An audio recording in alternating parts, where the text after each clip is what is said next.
Okay, the other update for week number 2 is the seats. I did pull both seats. This is the passenger seat. It's actually the one that's in better shape than the driver, which makes sense. And what I've decided to do is go ahead and recover these. I'm going to refurbish the old seats rather than hang on to them and replace them with newer seats, because I still want to keep them because actually they are quite valuable, the original seats. So I'm going to rehab them, including new covers, obviously, new foam. And then what's happening under here is that this is just very rusty. But it does work. The seat, the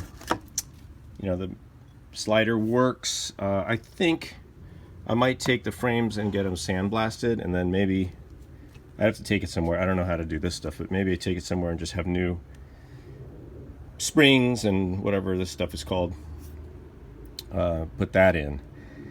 But I think these can be salvaged. I think they can be okay. It's not saving me money, actually, because I have to buy a lot of new stuff, and the materials for these old seats are not cheap, because they're old seats, and they know that people want to save their old seats, so they have to make these parts, and of course that also costs money to have replica parts made and keep these old cars running. So it's going to cost me about the same or more to redo the old seats than it would to just buy new ones, but at least it keeps the original look and feel.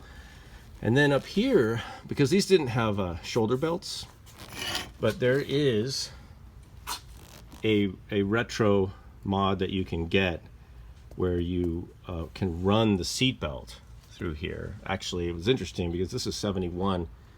They did make I don't know when the seatbelt law came into effect, but I guess they had enough foresight to make these seatbelt ready. So there's actually a pass-through hole that goes all the way through the seat.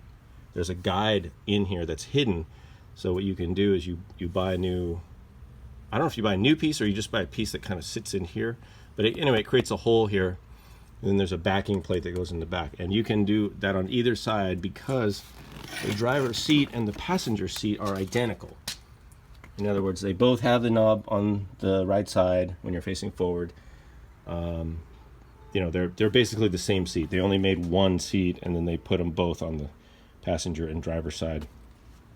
So what I'm going to do is take this passenger seat, because it's in better shape. The springs are in better shape, everything. Slider is better shape, and then I'm going to put this as the new driver's seat and use the old passenger seat, or use the old driver's seat as the passenger side, since I probably won't have a lot of passengers in this car, because my wife doesn't like loud cars.